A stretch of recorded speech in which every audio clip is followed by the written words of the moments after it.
if listeners can take one thing away from this podcast, if they take nothing else away, take this away.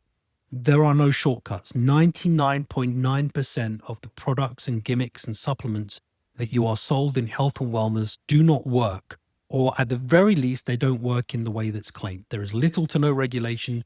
People can and will sell anything. The only way to truly land on health and wellness is to put in the time and effort and the planning.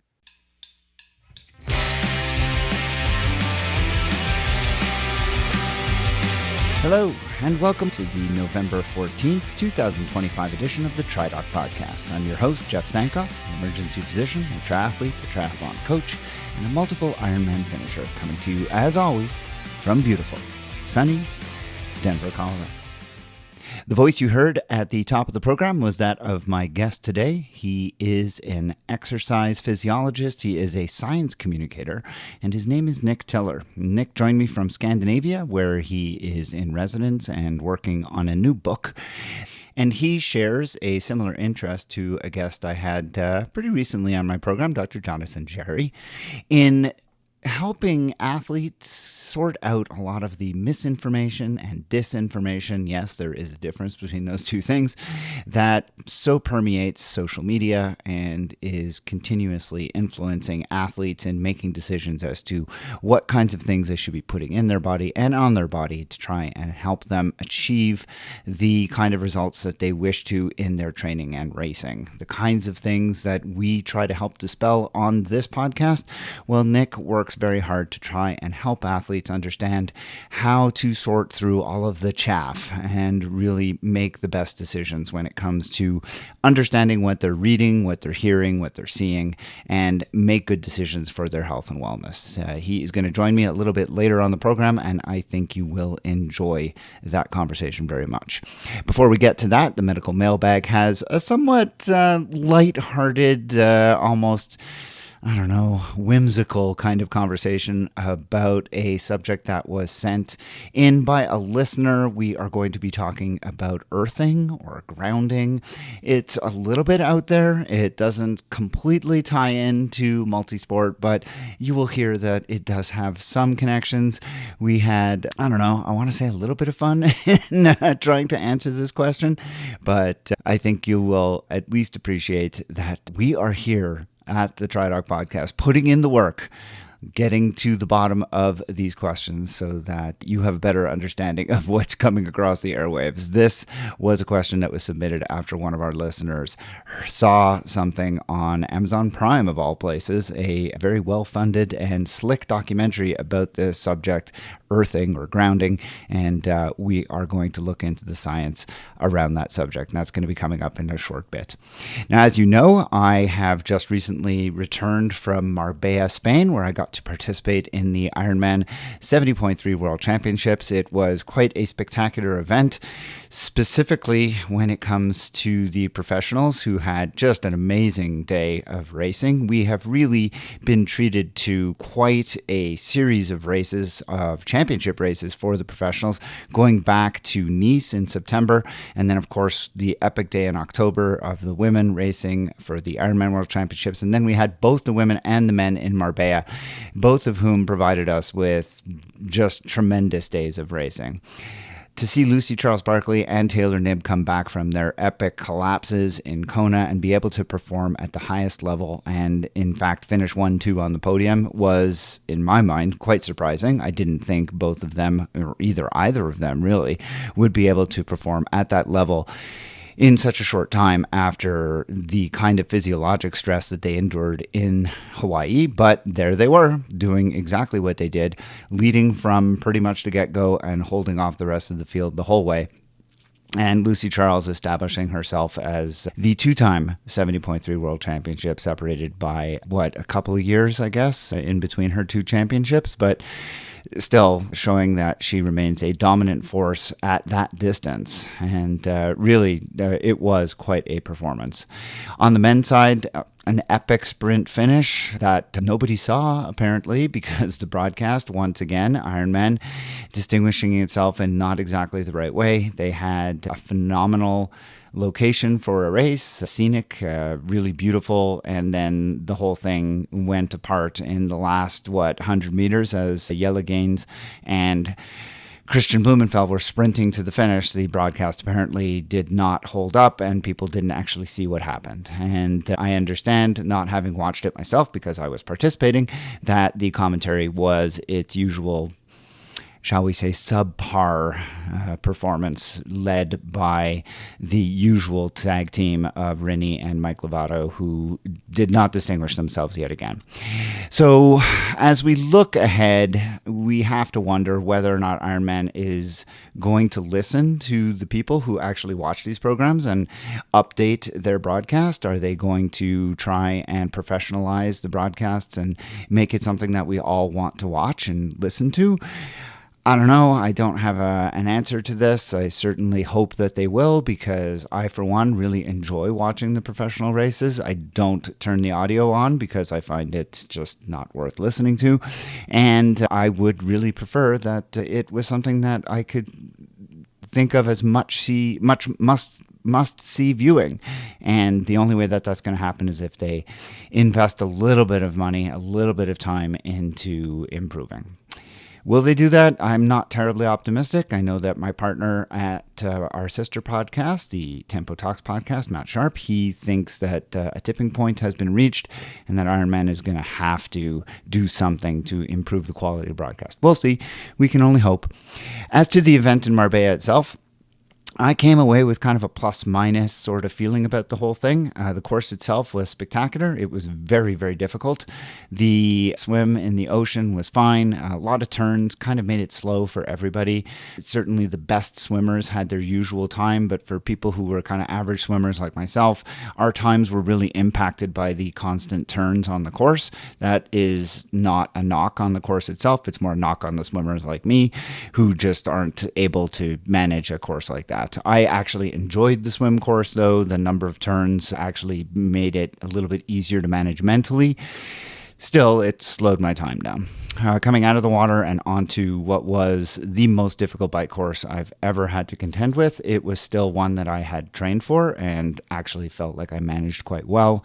The descents were insanely fast. I hit the fastest speed I've ever hit on a bike, which was 49 miles an hour, and it was just amazing. The roads were great. There was still drafting, amazingly. I was quite surprised to see packs of 29-year-olds going by me the way they did. There was very little presence of officials on the road. Penalty tents were empty the whole time. I was quite surprised by that, but it is what it is. It didn't affect me, didn't bother my race because I wasn't competing against those guys. The climbs were long, they were difficult, and they definitely made the run that much more difficult as well. The run profile looked a lot flatter than the run actually was. The run was actually quite difficult, and the setting for the run was great. It was very well supported, tons of crowd support, and it just made for a really fun day, a fun race to do. Now, there were a lot of negatives about Marbella. The organizational logistics were really terrible, honestly, the worst of any 70.3 worlds that I've ever done.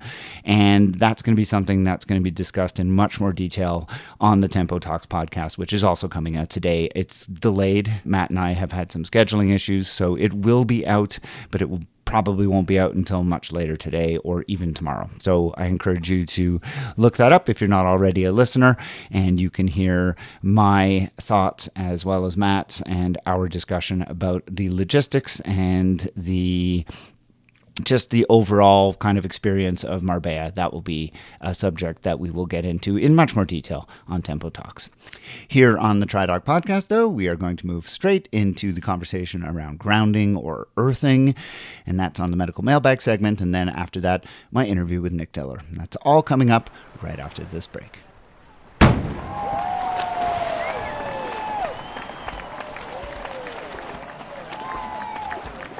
All right, everybody, it is time once again for the medical mailbag. Now, it's a weird kind of timing thing for Juliet and I because we're recording this just a couple of days after we recorded our last episode. But this one won't come out until after I get back from Marbella, so we can't really talk about how things went, even though we should. Because when you hear this, it will be after Marbella, and my opening monologue to this program will have discussed how things went in Marbella, but we are not going to be able to. I guess we could make it up.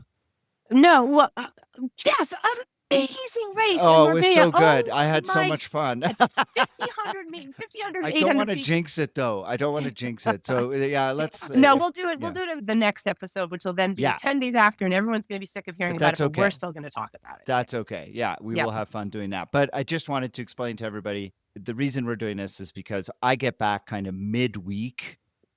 I get back Tuesday, the week that the next episode is out, and I didn't want to have to scramble to try and record and then edit and then get the episode out. So Juliet very kindly agreed to do 2 episodes this week. I am at the same time recording 2 episodes with Matt, so it's been a I'm very busy sure. week. Yes, and you did Yeah. the webinar on 70.3 Worlds. You've been a Yeah. big, busy man this week. It's been a hectic week. I haven't even started packing, so Oh my that's my gosh.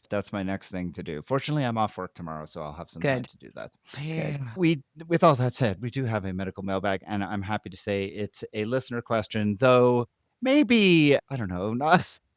We are It's an so interesting. excited to talk about this topic. Okay. I'm just going to take the mic away. All So right. I am driving across Massachusetts when I was back there last week, and my partner in crime here said, "This is what we're talking about for the next medical mailbag."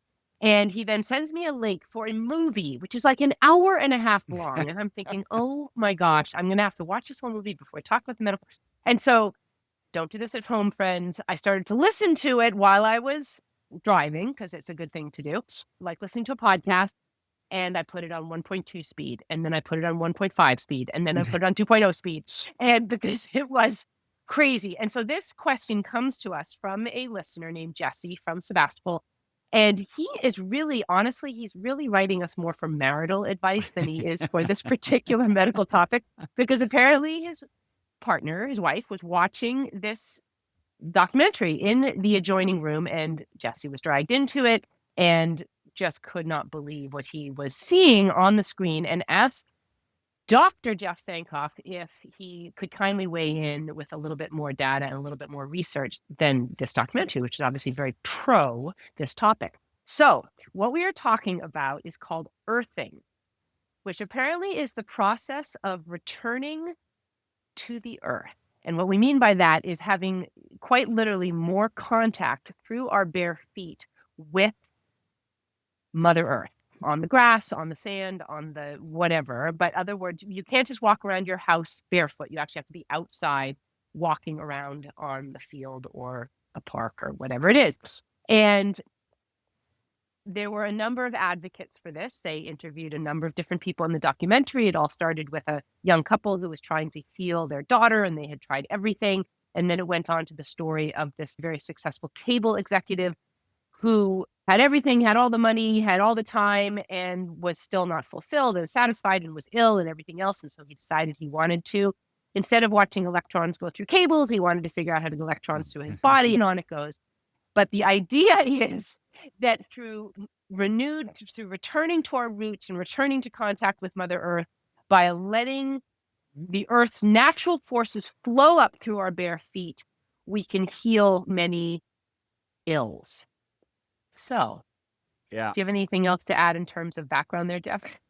that's pretty good. I think we should probably just okay. So the science of the electrical science. Everybody knows lightning strikes only go one direction. They come from the sky, and they always go to the To the earth. Earth. And the reason for that is because the Earth is this huge electron sink. It has a enormous potential to absorb electrons. And when you have in a lightning storm, you have a gigantic amount of static electricity that builds up in clouds where you have a friction of dust and raindrops and all of this stuff happening in a cloud. It creates this gigantic negative charge, and it's attracted to the ground where the electrons can just be absorbed. And so that's why you get this lightning strike. Similarly, you have to ground all of your house. Your house is grounded because there actually is, if you go to your basement and find wherever your fuse box or wherever your circuit breaker box is, there is actually this big copper wire that essentially just goes into the ground because that is how your home is grounded. You basically, any kind of short circuit or any kind of surge of power will eventually flow its way through that copper wire into the earth, because the earth can absorb this enormous amount. It's just an almost infinite amount of capacity to absorb electrons.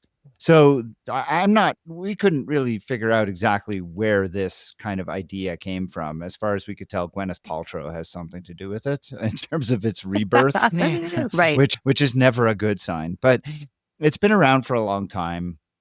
The idea is that our physiologic processes, our diet, inflammatory things tends to build up these negative charges. And oh no, if we have all these negative charges, all these free electrons running around, that can't be good. And so if we could just ground ourselves, and it does, if you remember Pretty Woman, you remember Richard Gere, she tells Richard Gere, Yeah. you really just need to walk in the grass barefoot, and that's going to solve all your ills. And off he goes and he walks in the grass, and yeah, he becomes a better man for it. And my favorite Christmas movie, we're soon going to start talking about that again. Oh boy, here Bruce we go Willis, again. right? Mhm. Takes his socks off, fists with his toes to relax, and suddenly he feels better. Clearly, Hollywood has unknowingly embraced this concept of grounding.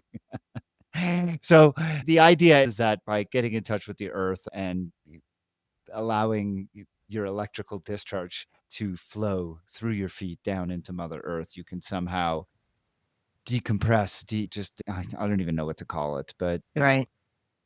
Jess's question to me was, in essence, like reading between the lines, is this a bunch of malarkey? And I would say it's probably malarkey. The problem is Mhm. nobody's really done great studies on this. No. I was left with a lot of questions, but let's just talk about what we did find. Cosette Rhodes was the intern who begrudgingly took this on. I told her also she had to watch the movie, and Oh my she gosh. was game. She was game, but she came back and she was pretty much giggling and rolling Yeah. her eyes about the whole thing, because it is not particularly scientific. We found a single study that had anything to do with athletes, and it looked at whether or not this kind of concept of grounding could actually help with delayed onset muscle soreness, which, hey, that's good.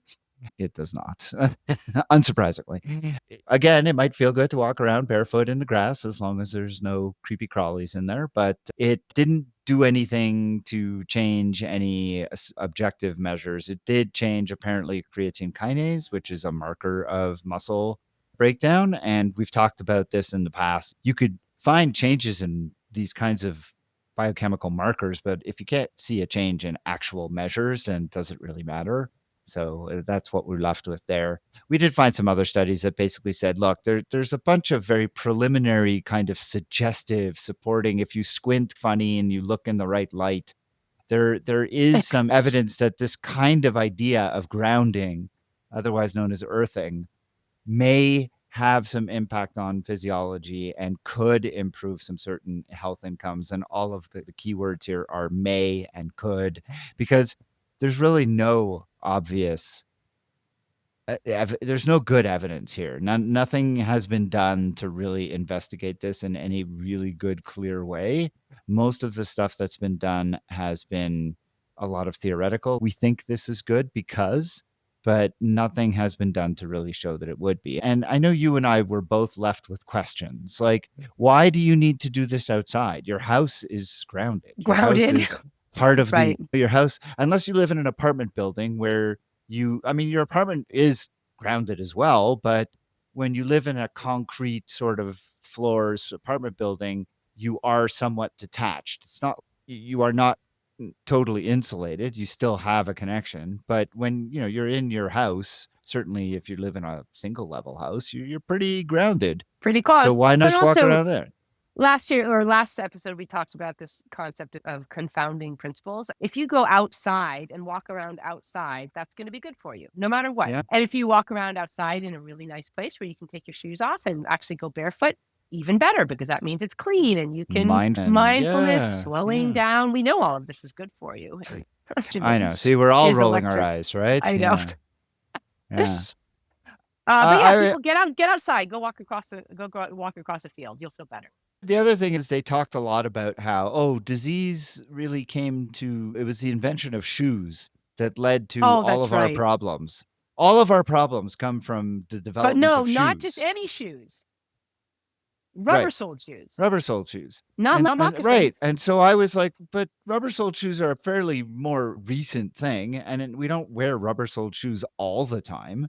Many of us do wear leather-soled shoes or alternative soles. So I found myself wondering, this seems like a bit of a stretch. And a I lot of loved when they ways. were connecting their beds through a wire out the window to touch the Yeah. ground so that the Yeah. bed could be grounded. That was good.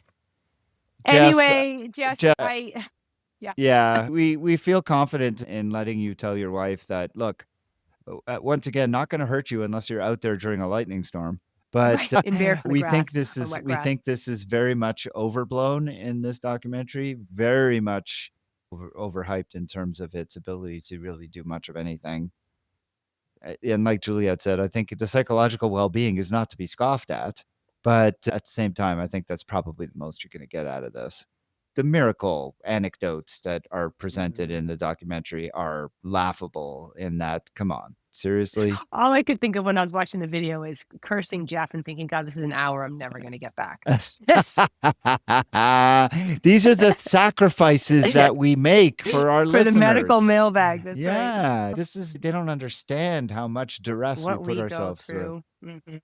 All right, we're not going to belabor this because honestly, it's not. There's not that much to it. I did want to bring it up though because hey, it was a listener submitted question, Yes. and I so appreciate those. And guys, I got to tell you, we're coming towards the end of the year, and the medical mailbag is running dry. So Ooh, if you've got questions, bring please them on. send them on in. Yeah, I mean, there's all kinds of stuff I know going on out there, and I'm sure you got questions. So don't be shy. Listen, we'll take on earthing. We are here. We are We're here here to for make you. the We're obviously sacrifices. scraping the bottom of the barrel if we're talking about earthing. But actually, before we leave, you wanted to bring up some of the results you found or some of your thoughts about this brand new study. Very preliminary, but interesting. Let's swing it back around one more time to creatine. Yeah. And I wanted to bring this back because when Griffin McMath was here and joined me for when you were away in Switzerland and we Mhm. talked about creatine again, we spent a bit of time talking about the benefits of creatine on mental health and on post-concussion syndrome and even cognitive decline, its ability to prevent cognitive decline. So I think for me, my takeaway from that episode was, look, as an endurance athlete, I'm not going to use creatine. But as an aging individual, creatine does seem interesting. Mhm. And I'm going to pay more attention to that kind of literature. So just this week, a paper came out and I sent it to you and I sent to my wife and some other friends who are in the same kind of demographic. And basically, this paper looked at creatine and its ability to impact a cognitive decline in menopause. Right. And we know that, Juliet, you've talked about it before. We've heard other guests talk about it, that as you get into that perimenopause and then into menopause, you go through this period where your mind just seems to be mush. Describe that for us again. Let the younger listeners know what they can look forward to. I'll preface by saying what we've all heard 1,000 times is that menopause is very different experience for everybody. Yeah, absolutely. There is no one single menopause journey. And so I can only speak about one of the symptoms that I can speak about many of the symptoms, but the one that we're talking about, and it doesn't affect everybody, and that is just one of brain fog. Like you go from what feels like an incredibly capable, highly functioning woman who can handle many things at once and crank through a day to just feeling like your brain is underwater. And when it's not underwater, it's wildly fluctuating between incredibly optimistic about all things on earth and, oh my gosh, my life is going to hell in a handbasket. Yeah. And so there's all kinds of stuff that's happening just to the brain alone. Forget about the physical sort of manifestations of menopause. But the thought is that creatine could help a little bit with the mental piece. Sandra came across this thing on social media that she thought was hilarious. Cougar puberty. Have you heard about this? This is the new way of referring to menopause. Oh, I wish it made us feel like a cougar. She sends me some of these reels where it's like teenage boys or a teenage girl saying, my mom is going through cougar puberty. And then they'll show mom like eating a gallon of ice cream or something. Oh my It's just God. a Okay. typical, sort of Mhm. stereotypical menopause things. Right. Anyways, Right. so what you're describing is very well known and very well described. And basically the genesis of it is just estrogen is a vital hormone for brain health. And when estrogen just disappears, as it does in menopause, it causes alterations in brain activity and brain physiology. And one of the main things that happens is the brain cells, the neurons, become much less able to handle the demands that are needed when you have to do things that require a lot of energy. So it doesn't make use of glucose as well. It doesn't produce and store ATP as well. And so those neurons, when you have a cognitive test for those neurons, they aren't as snappy as they were when you were before menopause. Giving creatine, what that does is creatine gets into the brain, and this study actually showed, so it gave women 750 milligrams of creatine a day versus 1.5 grams of, or 1500 milligrams of creatine a day. And those were both of creatine hydrochloride. And then they gave a third group, I believe it was 1500 milligrams of creatine monohydrate. And then they had a placebo fourth group. group that was placebo. Right. So good, well-designed study. The only negative, it was very small. It was only 9 people in each group. So that was one of the first negatives. But still, it was still start. enough to see a difference. And they saw a big difference in that the 1500 milligrams a day clearly stood out in terms of cognitive capacity over the 4 weeks. They were much quicker to be able to react and do the tests that they were being given. And it was quite striking.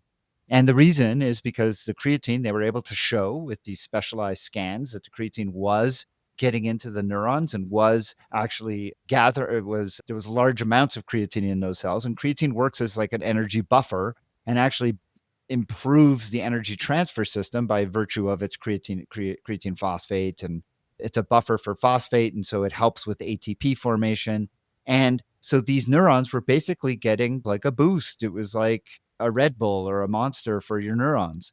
Right. And I thought it was fascinating. Now, there were definitely huge limitations to the study. It is not a definitive study. It should not be taken as the final word because it needs to be repeated on a larger scale. But it's still really interesting and intriguing, and just one more kind of piece of information that for women, and I'd be fascinated to know if this was similar for men, because we've seen some of the other studies have shown that it helps with men's cognitive function as well.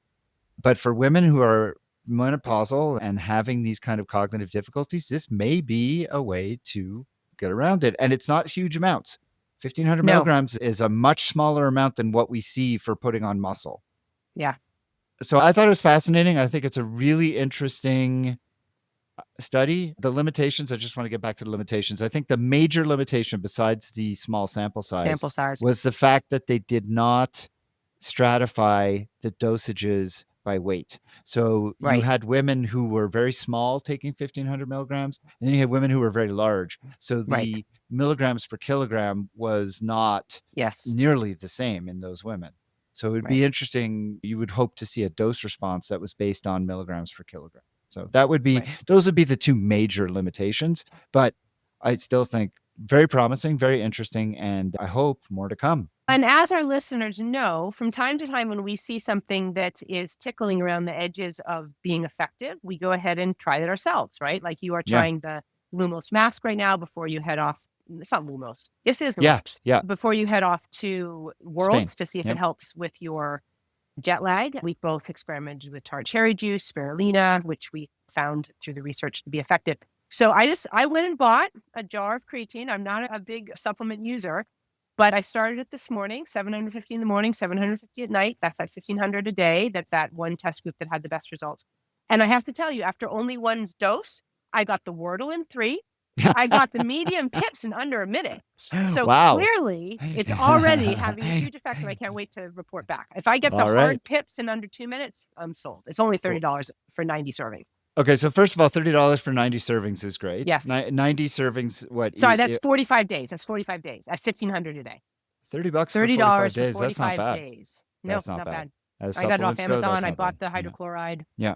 And it came in capsule form, so you don't have to deal with It's the capsule powder. form. Yeah. No, capsules for sure.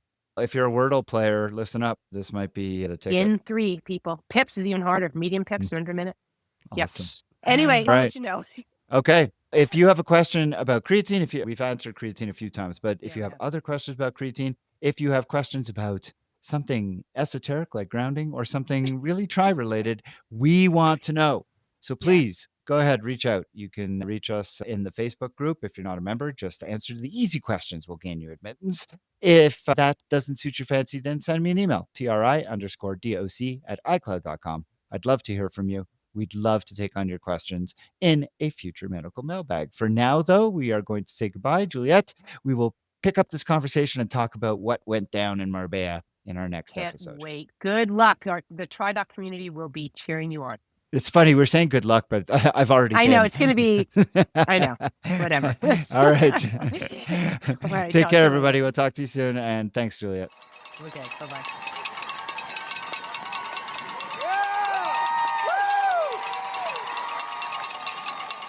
If you heard my show a couple of episodes ago where I interviewed Jonathan Jarry, then you know that I am starting a series of interviews where I'm going to be talking to people about science disinformation, a subject that basically is the whole raison d'etre for this program in the first place.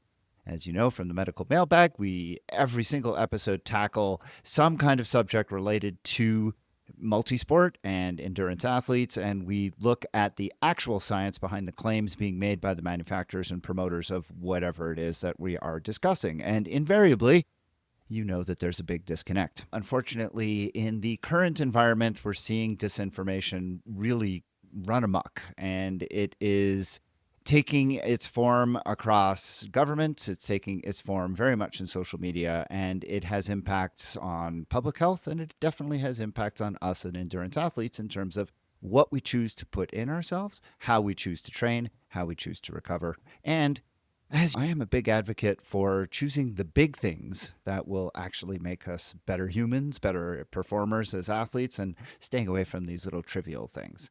So, with all of that said, my guest today is Dr. Nick Tiller. He is a physiologist, he's a researcher, and a science communicator, similar to Jonathan Jarry, who was at my alma mater, McGill. Nick specializes in exercise science and the myths of the modern wellness industry. He is a research associate at the Lundquist Institute for Biomedical Innovation at Harbor UCLA Medical Center, and the author of The Skeptic's Guide to Sports Science, named one of the best sports science books of all time. He is a regular contributor to Skeptical Inquirer, Ultra Running Magazine, and other outlets where he examines the intersection of health, wellness, and consumer culture. In 2023, he was elected Fellow of the Committee for Skeptical Inquiry for his efforts to promote science literacy. And when he's not in the lab or writing, Nick is also an accomplished ultramarathon runner, bringing both professional expertise and lived experience to conversations about health, performance, and the wellness marketplace. I am thrilled to have some of his time. He's joining me from Norway, just outside of Oslo, where he lives with his wife. Nick, thank you so much for joining me today on the TriDoc podcast. It's a pleasure to be here. Thanks for the invitation. Nick, we are, as I mentioned, inundated with disinformation. It's coming fast and furious. Social media has been, as much as it can be a positive, I think I know several people who find it to be a great outlet. It's been an avenue for them. It's really a big negative, I think, for our teenage children who are influenced by it and are overtaken by it, but it's also a big negative for our society as a whole. What are some of your main concerns that you've written about, that you've continued to look at in terms of how the wellness industry has really co-opted pseudoscience and promotes kind of snake oil to us as athletes and consumers? Yeah, and actually, in your introduction, you touched on a bunch of really important topics. The first one being that we're absolutely inundated with information and misinformation and disinformation. And the difference between the two, of course, is that misinformation is something that is spread inadvertently by people sharing a link that they haven't vetted or telling somebody some kind of conventional wisdom that turns out to be false. So this is information that is wrong, that is shared inadvertently by people who are just careless, really. Disinformation is something that is incorrect information that is deliberately spread by people who want to influence the way that you think, your behaviors, your buying habits, and so forth. And we're absolutely inundated with both misinformation and disinformation. The other thing that you touched upon is how I don't know the average age of your listeners. Probably you and I can remember a time before smartphones and social media ruled our lives. So at least we have that frame of reference for how things have changed. My biggest concern, or one of my main concerns, is how the young generation, Gen Zs, they've never known a time without social media and smartphones. So this is ingrained in their lives in a way that we can't possibly even comprehend.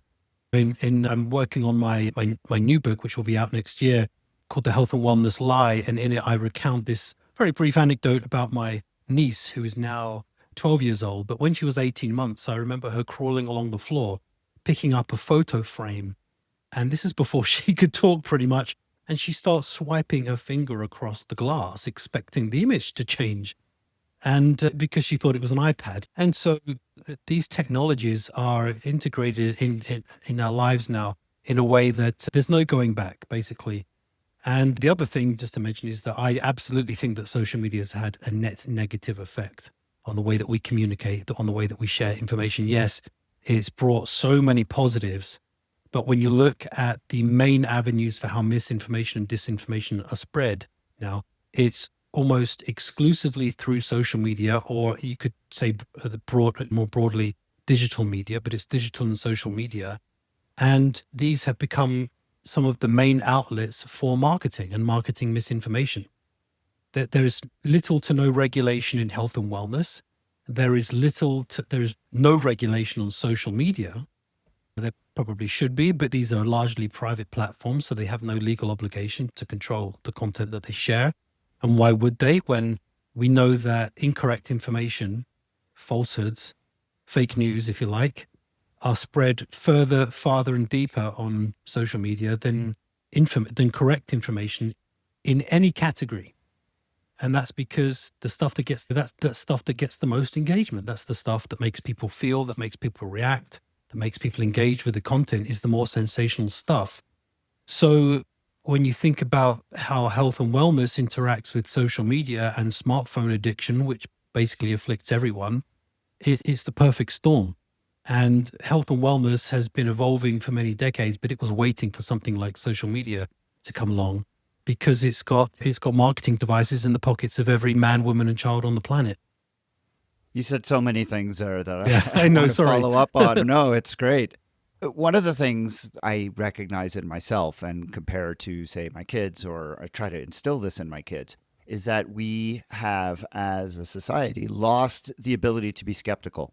And so whatever we see, we immediately we just assume it's truthful. And especially with the AI coming out now, the AI stuff is really scary. And so we have lost the ability to discern in terms of how to process the information we're receiving before we just accept it as truth and then forward it on.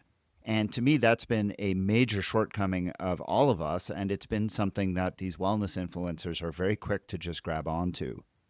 How can we regain that control without just putting down our devices? Because let's face it, I agree with you. I don't think that's going to happen. So how can we regain a modicum of skepticism to not just react when we see something and instead pause? Because I try to teach my listeners all the time. The golden rule is, if it sounds too good to be true, it is. And if something's coming across promising you easy answers, the likelihood is those easy answers are not real, because if they were, we would have known about this before whoever it is telling you them. So how do we regain this healthy skepticism?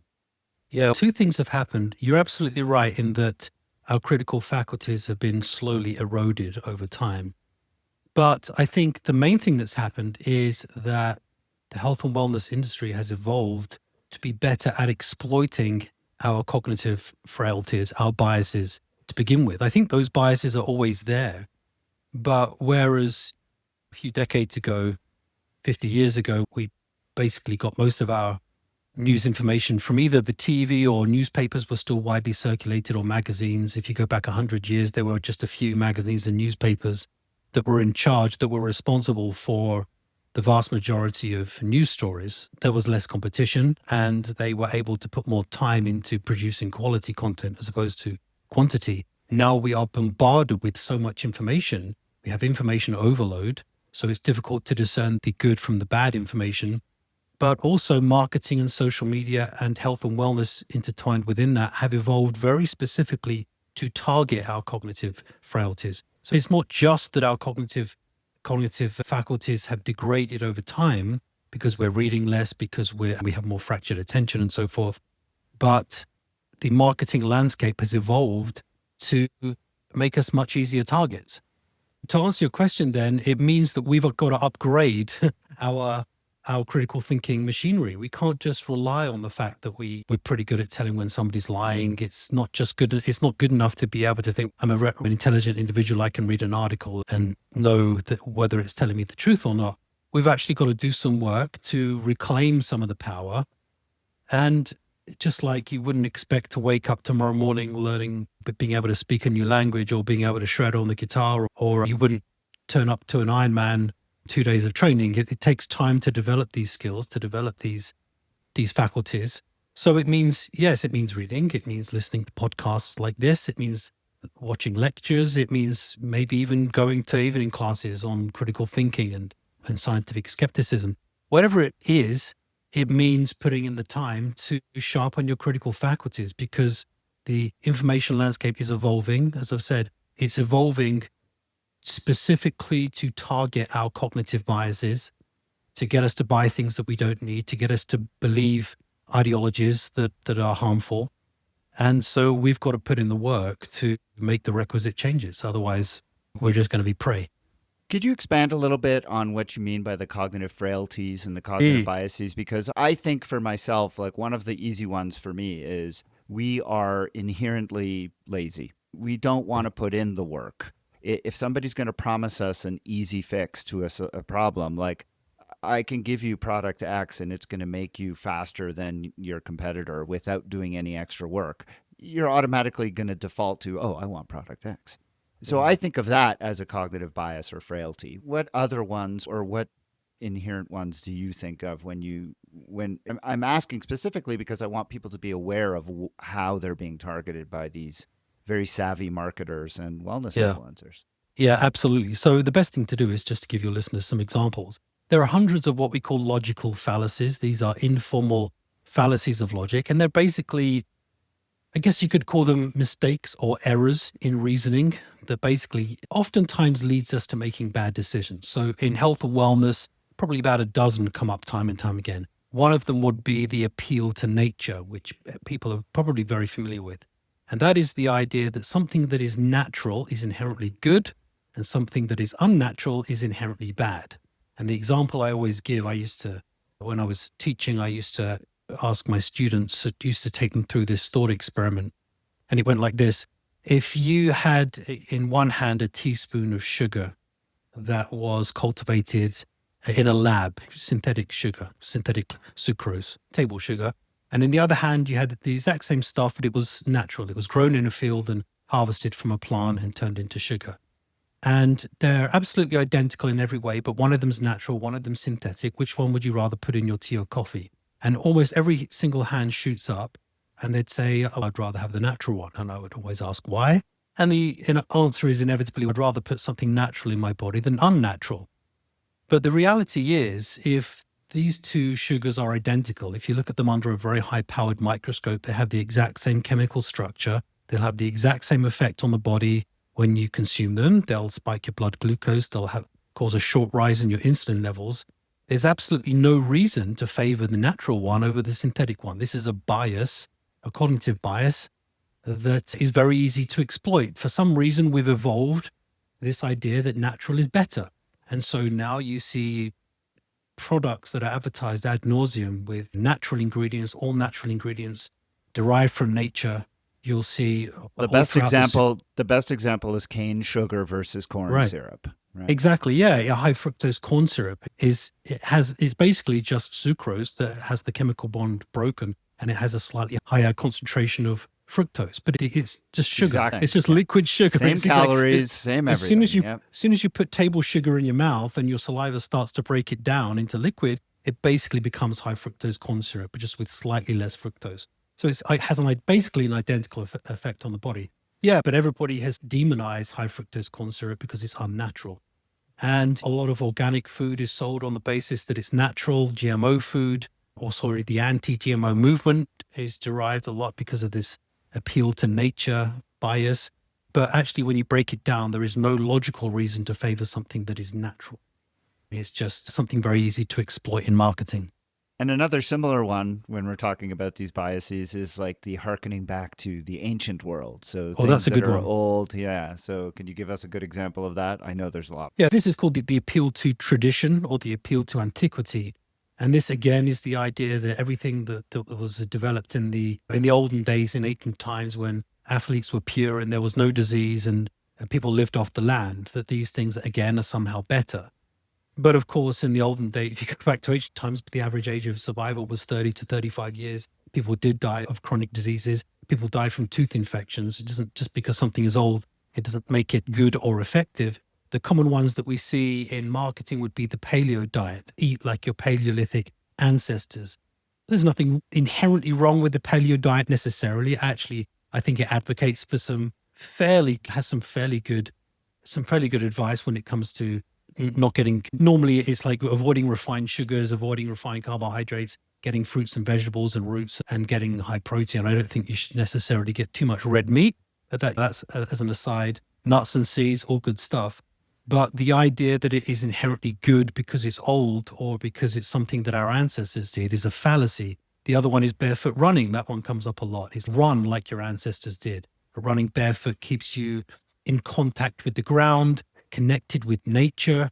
And again, just because something is old, it doesn't make it effective. Things like ancient Chinese medicines, acupuncture, cupping, Reiki, these have been around for thousands of years and they have survived at least in part because they've been around for a long time. And it's this idea that something is old is inherently good. But I'd rather use something because it works, not because it's old. And Yeah. as a scientist, we have pretty robust ways of determining if something works and if it doesn't. And something like acupuncture, for example, if you look at the high quality studies, they generally show that acupuncture is pretty ineffective. And actually, when you compare it to things like sham acupuncture, where the needles are put in the body, but put in slightly different locations, not on official acupuncture points, so people can't tell the difference, that people have the exact same response to acupuncture as they do sham acupuncture. So yeah, so that's another very common one. The appeal to tradition, the appeal to popularity is again comes up a lot. Buy this because it's popular, because your friends and colleagues are buying it, as seen on TV, over 1 million units sold worldwide. We like to invest in ideas because other people are doing it. But again, I'd rather invest in something because it works, not because it's popular.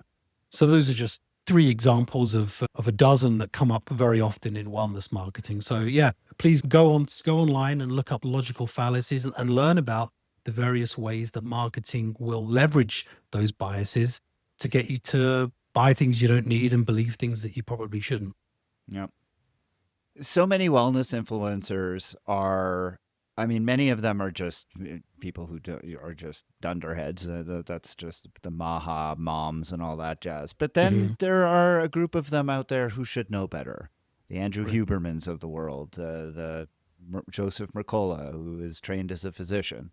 Uh, Besides just striving continuously to feed their egos and their checkbooks, they have struck on an enormously successful formula. They have untold orders of magnitude more listeners than I do. And is it just because they're promising quick fixes? Is it like, what is the magic that people are so attracted to with these dis and misinformation enthusiasts? Because they clearly have always been out there. They clearly have done significantly better in gaining traction than have the people who are out there promoting the cold hard truth, which is that everything they're saying is unfortunately tempered by reality and the results they're promising are often a mirage. There are a few different dynamics that contribute to the success of these kinds of characters. One of them is the obvious appeal to their credentials and their authority. Huberman is a great example because he's a Stanford neuroscientist, right? So he trades off of his credibility as a respected scientist. And he was a respected scientist, ironically, before he became very successful and very popular. I was looking back at some of the articles, and an old article in Time magazine credited him with reviving America's interest in science. And then more recent articles refer to him much less generously as Gwyneth Paltrow for men, or Joe Rogan in a lab coat, which is much more derogatory and much less complimentary. And that just speaks to how his brand has evolved. So yes, he leans into his academic credentials and his authority. He comes across as a man's man. He markets himself predominantly to young men. He's got probably 2/3 male listenership. So it's not exclusively young men, but he definitely taps into that audience. And people love the idea that this respected, credentialed scientist is telling them how they can biohack their way to better health. And that's what it comes down to. As you said earlier, we love the idea that there are shortcuts. We've evolved for economy. If people love to hear that we can get fit and healthy and build our muscles and burn fat without actually having to put in the time and effort required to plan our diet and to exercise regularly and be physically active. If there is a pill that we can take, if there is a garment that we can wear, if there are a pair of electrodes that we can strap to our abs and zap ourselves for 5 minutes a day, then that's what people are going to believe, because that's what people want to believe. So these science influencers have absolutely struck on the right kind of formula, telling people what they want to hear and leveraging their credentials to sell those ideas. But again, as you said, if listeners can take one thing away from this podcast, if they take nothing else away, take this away, there are no shortcuts. 99.9% of the products and gimmicks and supplements that you are sold in health and wellness do not work, or at the very least, they don't work in the way that's claimed. There is little to no regulation. People can and will sell anything. The only way to truly land on health and wellness is to put in the time and effort and the planning. Burn that into your brain. And if you can just accept that one simple fact, you'll be much less likely to fall for all the bullshit.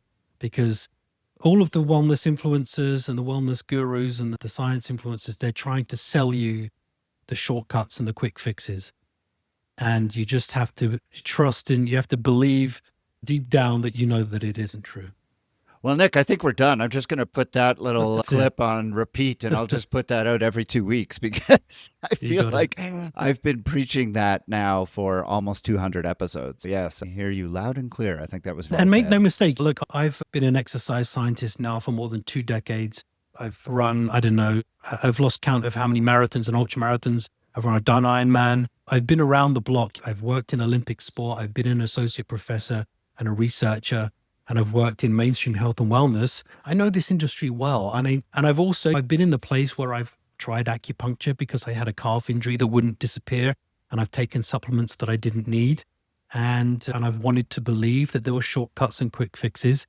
But having come through the other side of the rabbit hole, if you like, and I have a new perspective on it. And really, once you understand the mechanics of how this industry works, you'll wonder how you fell for any of this stuff to begin with, because it's really quite transparent. Yeah. Okay. I do want to get to the supplements you've used though, because, and the reason I bring this up is because since we've been doing the program, we have reviewed a few things that actually do have some benefits. None of them are earth shattering, of course, but some of the things in 100, and we're up to over 180 episodes now, I could count on 2 hands. There have been a few things that have actually stuck out as, you know what? The science actually supports some of the claims being made. Very rarely to the degree that the claims are being made. But still, I have been equivocal in my support for some of the things that we have seen. Spirulina, for example, tart cherry juice, those are the 2 that kind of stick out in my head. Beet juice has been something that has shown some promise for certain athletes in certain situations. I'm curious that if in your own research, have you come across anything that you feel like, you know what, there actually is something here. Either you take it yourself or you think something maybe we on this podcast should look into if we haven't already. Yeah, sure. And you're talking specifically about supplementation, that kind of thing. Yeah, or potentially a device. We look at Mhm. devices as well. Yeah. It's much easier to tell you the things that do have some scientific benefit than the things that don't, because Oh, most of the absolutely. things Right. that, yeah, I'd probably count on one hand the things that actually have a benefit. And just for transparency, I have no sponsorships, no affiliate links. I'm not a brand ambassador for anything. And so I'll just give you my honest take on it, my objective take, or as objective as anybody can be on anything. Yeah, so something like creatine, for example, we know that has been studied for decades. It's been studied since the early 90s, and creatine is extremely beneficial for explosive type activities, for recovery from high intensity activities. In the few minutes that you have recovering from efforts, it's very beneficial for things like weight training, martial arts, that kind of thing. It's not perfect for everyone, and I don't necessarily think it's beneficial for endurance sports. I think it can be in some contests, but the additional weight gain that you get might offset any of the benefits that you will initially have. I was worried. I was worried you were going to go against what we said when we reviewed it just a couple episodes ago, but you said exactly what we said. So good. Yeah, look, I know endurance athletes that have used creatine. For me personally, I tend to respond quite potently to it. I put on at least, I would say, 6 to 8 pounds. I probably retain what in fluid. It doesn't really work for me for endurance sports, but anyway, it's pretty robustly studied. Lots of crappy research as well, but if you look at the net effect, it seems to be positive and especially beneficial for women as well. So if you're training for any kind of strength or power-based sports, I think it's a good one to start with. I think for endurance sports, beta-alanine has been shown to be pretty beneficial as an acid buffer. I know lots of endurance athletes that take it. It seems to be better tolerated than something like sodium bicarbonate, which would work via a slightly different mechanism, but essentially it's targeting the same population of middle to long distance athletes. But beta-alanine, creatine have both been rigorously reviewed by, for example, the International Journal of Sports Nutrition. They came out with their latest update. I think the last update they did on supplement research was 2019, I think. And that's sort of considered to be the expert consensus on supplementation. And both of those was recommended as relatively science-based.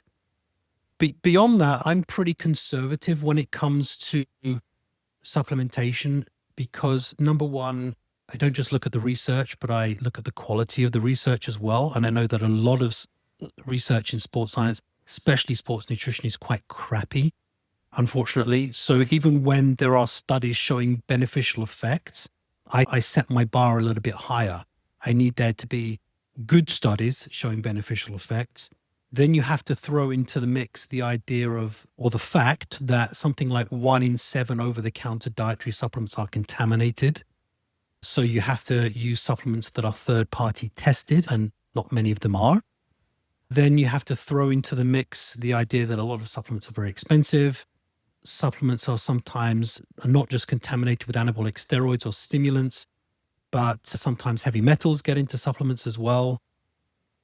So once you add all of these different things up, like I say, I'm much more conservative. I tend to go for things that are absolutely rigorously shown in scientific research to be beneficial, are third-party tested, maybe bear the Informed Sport logo or some other kind of third-party lab that has tested them. I take a protein supplement as well because protein is really important, as we know, for muscle recovery. And there's nothing magic to a protein supplement. It's not going to help you build muscles without exercising. It's not going to turn your fat into muscle. But if you are exercising regularly and if you're training hard, particularly if you have a high training load, there's a good chance you're not meeting your protein requirements. And rather than just eating chicken breast 3 times a day, which is not healthy and it's not environmentally sustainable, I don't think there's anything wrong with taking a protein supplement. The fact that it's a powder is irrelevant. And I happen to use a soy protein powder because I'm lactose intolerant, and I add leucine to the powder as well, just to bump up the leucine content, because the research has shown that leucine probably has the most important role in triggering the anabolic response to training. So those are pretty much the only things that I would take myself. And the only other thing to to mention is that I take a vitamin D tablet in the winter because a blood test last winter showed that I was vitamin D deficient. And you're in that can have an Oslo, of effect. course. Yeah, exactly. Yeah, where we don't get a lot of sunshine. And with the sunshine that we do get, I'm covering myself in factor 50.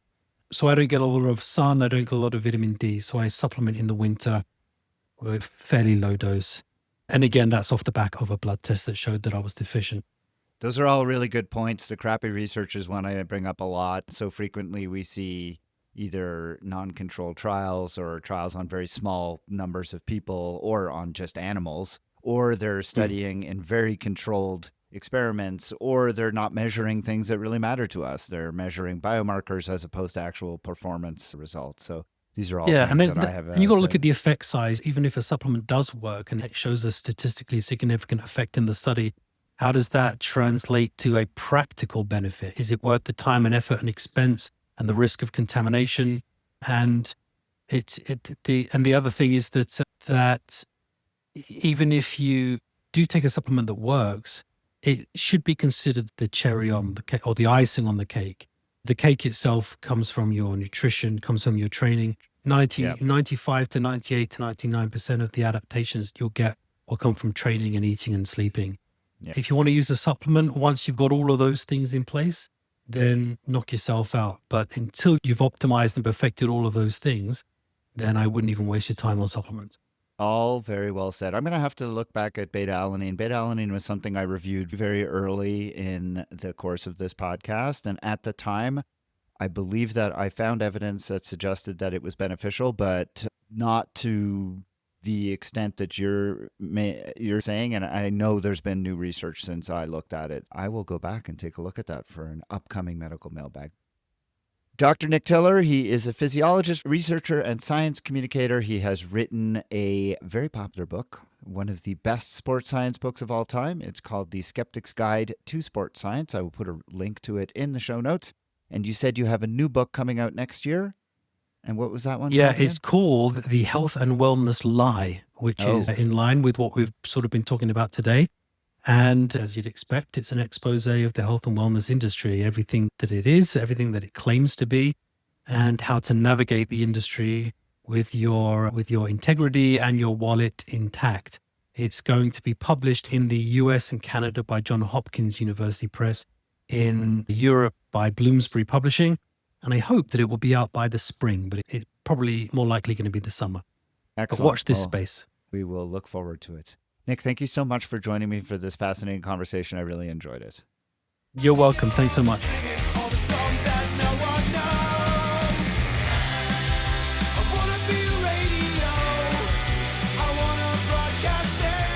Hi, my name is Rebecca Adamson, and I am a proud Patreon supporter of the TriDoc podcast.